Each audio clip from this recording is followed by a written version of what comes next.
Hi friends, ನಮಸ್ತೆ ಎಲ್ರಿಗೂ. ವಿಜಿಸ್ ಕಿಚನ್ಗೆ ಸ್ವಾಗತ. ನಾನಿವತ್ತು ಕ್ಯಾರೆಟ್ ಹಲ್ವಾ ಮಾಡ್ತಿದ್ದೀನಿ. ಕ್ಯಾರೆಟ್ ಹಲ್ವಾ ಅಂದರೆ ಇದು ಮಾಮೂಲಿ ಕ್ಯಾರೆಟ್ ಅಲ್ಲ, ಊಟಿ ಕ್ಯಾರೆಟ್, ಸ್ವಲ್ಪ ರೆಡ್ ಕಲರ್ ಬರುತ್ತಲ್ಲ ಆ ಥರ ಕ್ಯಾರೆಟಲ್ಲಿ ಇದನ್ನು ಗಾಜರ್ಕ ಹಲ್ವಾ ಅಂತ ಕೂಡ ಹೇಳ್ತಾರೆ. ತುಂಬಾ ಟೇಸ್ಟಿಯಾಗಿರುತ್ತೆ ಮತ್ತು ಕಡಿಮೆ ಇಂಗ್ರೀಡಿಯೆಂಟಲ್ಲಿ ತುಂಬ ಕಡಿಮೆ ಸಮಯದಲ್ಲಿ ತುಂಬಾ ರುಚಿಯಾಗಿ ಮಾಡ್ಕೋಬೋದು. ಅಂಗಡಿಯಲ್ಲೇ ತಂದು ತಿನ್ನಬೇಕು ಅಂತಲ್ವಾ, ಏನಿರಲ್ಲ. ನೀಟಾಗಿ ರುಚಿಯಾಗಿ ಟೇಸ್ಟಿಯಾಗಿ ಮಾಡಿಕೊಂಡ್ರೆ ಮನೇಲಿ ಅದಕ್ಕಿಂತ ದುಪ್ಪಟ್ಟು ಮಾಡಿಕೊಂಡು ನೀಟಾಗಿ ತಿನ್ಬೋದು. ಈಗ ಮಾಡೋದು ಹೇಗೆ ಅಂತ ನೋಡ್ಕೊಂಬರೋಣ. ನಾನು 1 kg ಊಟಿ ಕ್ಯಾರೆಟ್ ತೊಗೊಂಡು ಇದು ಸೀಸನ್ ಆಗಿರೋದ್ರಿಂದ ಈ ಕ್ಯಾರೆಟು ತುಂಬ ಸಿಗುತ್ತೆ ಇವಾಗ.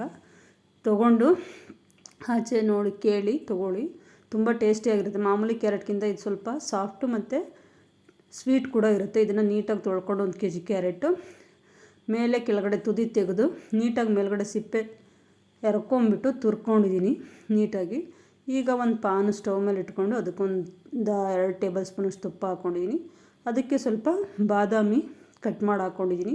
ನೀವು ಡ್ರೈ ಫ್ರೂಟ್ಸು ನಿಮಗೆ ಎಷ್ಟು ಇಷ್ಟ ಬರುತ್ತೋ ಅಷ್ಟು ಹಾಕ್ಕೊಳ್ಳಿ. ಒಂದು 2 ನಿಮಿಷ ಫ್ರೈ ಆದಮೇಲೆ ಅದಕ್ಕೆ ಗೋಡಂಬಿ ಸೇರಿಸ್ಕೊಂಡಿದ್ದೀನಿ. ಗೋಡಂಬಿ ಮತ್ತು ಬಾದಾಮಿ 2 ಫ್ರೈ ಆದಮೇಲೆ ಲಾಸ್ಟಿಗೆ ಒಣದ್ರಾಕ್ಷಿ ಸೇರಿಸ್ಕೊಂಡಿದ್ದೀನಿ. ಈಗ ಇದಿಷ್ಟು ಫ್ರೈ ಆಗಿದೆ. ಇದನ್ನ ಒಂದು ಬಟ್ಲಿಗೆ ಎತ್ತಿಟ್ಕೊಂಡಿದ್ದೀನಿ 1 ಕಪ್ಗೆ. ಈಗ ಅದಕ್ಕೆ ಇನ್ನೊಂದು ಟೇಬಲ್ ಸ್ಪೂನಷ್ಟು ತುಪ್ಪ ಹಾಕ್ಬಿಟ್ಟು ತುರಿದಿಟ್ಕೊಂಡಿರೋ ಕ್ಯಾರೆಟ್ ಏನಿದೆ ಅದನ್ನು ಪಾನ್ಗೆ ಹಾಕೋತಿದ್ದೀನಿ. ತುಪ್ಪದಲ್ಲೇ ಇದನ್ನು ಫ್ರೈ ಮಾಡ್ಕೋಬೇಕು, ಆವಾಗ ಹಲ್ವಾ ತುಂಬ ಟೇಸ್ಟಿಯಾಗಿ ಬರುತ್ತೆ. ತುಪ್ಪದಲ್ಲಿ ಚೆನ್ನಾಗಿ ಒಂದು 5 ರಿಂದ 10 ನಿಮಿಷ ಫುಲ್ ಸಿಮ್ಮಲ್ಲಿ ಇಟ್ಕೊಂಡು ಇದನ್ನು ಫ್ರೈ ಮಾಡ್ಕೊಳ್ಳೋಣ. ನೀವು ಯಾವತ್ತೂ ಈ ಥರ ಟ್ರೈ ಮಾಡಿಲ್ಲ ಅಂದರೆ ಒಂದು ಸಲ ಟ್ರೈ ಮಾಡಿ ನೋಡಿ. ಮತ್ತು ಹೇಗೆ ಬಂತು ಕ್ಯಾರೆಟ್ ಹಲ್ವಾ ಅನ್ನೋದನ್ನು ಕಮೆಂಟ್ ಮೂಲಕ ತಿಳಿಸಿ. ನೀವು ಇನ್ನೂ ಯಾರೆಲ್ಲ ನನ್ನ ಚಾನಲ್ ಸಬ್ಸ್ಕ್ರೈಬ್ ಮಾಡ್ಕೊಳ್ಳದೆ ನೋಡ್ತಿದ್ದೀರಾ, ದಯವಿಟ್ಟು ಸಬ್ಸ್ಕ್ರೈಬ್ ಮಾಡ್ಕೊಂಡು ನೋಡಿ. ವಿಡಿಯೋಗೊಂದು ಲೈಕ್ ಕೊಡಿ, ನಿಮ್ಮ ಫ್ರೆಂಡ್ಸ್ಗೆಲ್ಲ ಶೇರ್ ಮಾಡಿ. ಹೊಸ ಈಸಿ ರೆಸಿಪೀಸ್ಗಾಗಿ ವಿಜಿಸ್ ಕಿಚನ್ನ ಸಬ್ಸ್ಕ್ರೈಬ್ ಮಾಡ್ಕೊಂಡು ಫಾಲೋ ಮಾಡೋದನ್ನ ಮರಿಬೇಡಿ.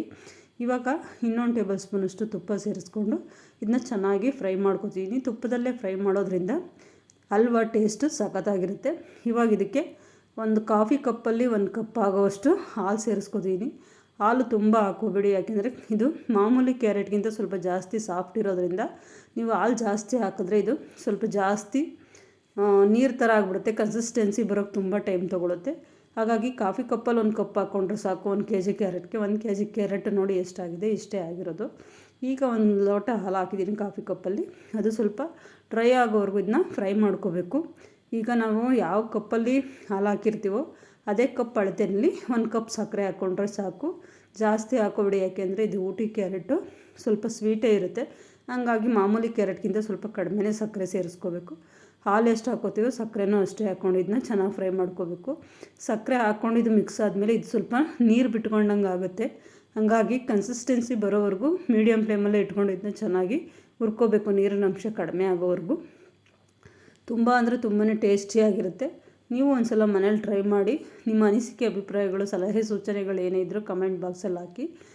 ಈಗ ನೋಡಿ ಮತ್ತೆ ಇನ್ನೊಂದು ಸ್ಪೂನ್ ತುಪ್ಪ ಹಾಕ್ಕೊಂಡಿದ್ದನ್ನ ಚೆನ್ನಾಗಿ ಫ್ರೈ ಮಾಡ್ಕೋತಿದ್ದೀನಿ. ಎಲ್ಲಿವರೆಗೂ ಇದನ್ನು ಈ ಥರ ಫ್ರೈ ಮಾಡ್ಕೋಬೇಕು ಅಂದರೆ ಕೆಳಗಡೆ ಪಾನು ನೀಟಾಗಿ ಬಿಟ್ಟು ಬರಬೇಕು ತಳ, ಆ ಥರ ನೀಟಾಗಿ ಫ್ರೈ ಮಾಡ್ಕೋಬೇಕು. ಆವಾಗ ಕ್ಯಾರೆಟ್ ಹಲ್ವಾ ಒಳ್ಳೆ ಟೇಸ್ಟ್ ಬರುತ್ತೆ. ತುಂಬ ಅಂದರೆ ತುಂಬಾ ಚೆನ್ನಾಗಿರುತ್ತೆ. ತುಂಬ ಬೇಗನೆ ಆಗುತ್ತೆ. ಒಂದು 15 ರಿಂದ 20 ಕ್ಯಾರೆಟ್ ತುರಿದಿಟ್ಕೊಂಡ್ಬಿಟ್ರೆ ಒಂದು 10 ರಿಂದ 15 ನಿಮಿಷಕ್ಕೆ ಕ್ಯಾರೆಟ್ ಹಲ್ವಾ ರೆಡಿ ಆಗುತ್ತೆ. ನೆಂಟರು ಮನೆಗೆ ಬಂದಾಗ, ಗೆಸ್ಟ್ ಬಂದಾಗ, ಫ್ರೆಂಡ್ಸ್ ಬಂದಾಗ ಏನು ಮಾಡೋದು ಅಂದರೆ ಅರ್ಜೆಂಟಾಗಿ ಈ ಥರ ಮಾಡ್ಕೋಬೋದು. ಈಗ ಲಾಸ್ಟಲ್ಲಿ ಫ್ಲೇವರ್ಗೆ ಸ್ವಲ್ಪ ಏಲಕ್ಕಿ ಪುಡಿ ಸೇರಿಸ್ಕೊತಿದ್ದೀನಿ. ಜೊತೆಗೆ ಡ್ರೈ ಫ್ರೂಟ್ಸ್ ಎಲ್ಲ ನಾನು ಏನು ತುಪ್ಪದಲ್ಲಿ ಕರೆದಿಟ್ಟಿಟ್ಕೊಂಡಿದ್ದೆ ಅದನ್ನು ಕೂಡ ಸೇರಿಸ್ಕೊತಾ ಇದ್ದೀನಿ. ನೋಡಿ, ಈಗ ಕ್ಯಾರೆಟ್ ಹಲ್ವಾ, ಗಾಜರ್ಕ ಹಲ್ವಾ ರೆಡಿಯಾಗಿದೆ. ನೋಡಿದ್ರೆ ಬಾಯಲ್ಲಿ ನೀರು ಬರ್ತಾಯಿದೆ. ಕಲ್ಲರು ಕ್ಯಾರೆಟ್ ಹಲ್ವಾಗಿಂತ ಈ ಥರ ಊಟಿ ಕ್ಯಾರೆಟ್ ಹಲ್ವಾ ಇನ್ನೂ ಸ್ವಲ್ಪ ಕಲರ್ ಚೆನ್ನಾಗಿರುತ್ತೆ. ನೋಡಿದ್ರೆ ಬಾಯಲ್ಲಿ ನೀರು ಬರ್ತಿದ್ದೀನಿ. 1 kg ಕ್ಯಾರೆಟ್ ಹಾಕಿ ಹಲ್ವಾ ಮಾಡಿದ್ರು. ನೀವು ಮಾಮೂಲಿ ಕಪ್ಪು ನೀವು 1 ಕಪ್ ಲೆಕ್ಕ ಹಾಕ್ಕೊಂಡ್ರು ಒಂದು 2 ರಿಂದ 3 ಕಪ್ಪಷ್ಟು ಹಲ್ವಾ ಆಗುತ್ತೆ ಅಷ್ಟೇ. ಹಾಗಾಗಿ ಮಾಮೂಲಿ ಕ್ಯಾರೆಟ್ ಆದರೆ 1 ಕಪ್ ಜಾಸ್ತಿ ಆಗ್ಬೋದು. ಇದು ಸ್ವಲ್ಪ ಸಾಫ್ಟ್ ಆಗಿರೋದ್ರಿಂದ ಕಡಿಮೆನೇ ಆಗೋದು. ಈಗ ನಾನು ಅದನ್ನು 1 ಕಪ್ಪಿಗೆ ಸರ್ವ್ ಮಾಡಿ ತೋರಿಸ್ತಿದ್ದೀನಿ ನೋಡಿ. ದಯವಿಟ್ಟು ಸಬ್ಸ್ಕ್ರೈಬ್ ಮಾಡ್ಕೊಂಡು ನೋಡಿ, ದಯವಿಟ್ಟು ಸಪೋರ್ಟ್ ಮಾಡಿ. ಆಮೇಲೆ ಕ್ಯಾರೆಟ್ ಹಲ್ವಾ ನೀವು ಒಂದು ಸಲ ಈ ಥರ ಮನೇಲಿ ಟ್ರೈ ಮಾಡಿ, ಹೇಗೆ ಬಂತು ಅಂತ ತಿಳಿಸಿ. ಇದು ಊಟಿ ಕ್ಯಾರೆಟು ಸೀಸನ್ ಆಗಿರೋದ್ರಿಂದ ಜಾಸ್ತಿ ಎಲ್ಲ ಕಡೆ ಸಿಗ್ತದೆ. ಆನ್ಲೈನಲ್ಲಂತೂ ತುಂಬಾ ಸಿಗುತ್ತೆ, ತೊಗೊಂಡು ಮಾಡಿ. ಟೇಸ್ಟ್ ಹೇಗೆ ಬಂತು ಅಂತ ಕಮೆಂಟ್ ಮೂಲಕ ತಿಳಿಸಿ. ಹೊಸ ಈಸಿ ರೆಸಿಪಿಗಾಗಿ ವಿಜಿಸ್ ಕಿಚನ್ನ ಸಬ್ಸ್ಕ್ರೈಬ್ ಮಾಡ್ಕೊಂಡು ಫಾಲೋ ಮಾಡೋದನ್ನು ಮರಿಬೇಡಿ. ವಿಡಿಯೋ ನೋಡಿದ್ದಕ್ಕಾಗಿ ನಿಮ್ಮೆಲ್ಲರಿಗೂ ಧನ್ಯವಾದಗಳು friend. Thank you for watching.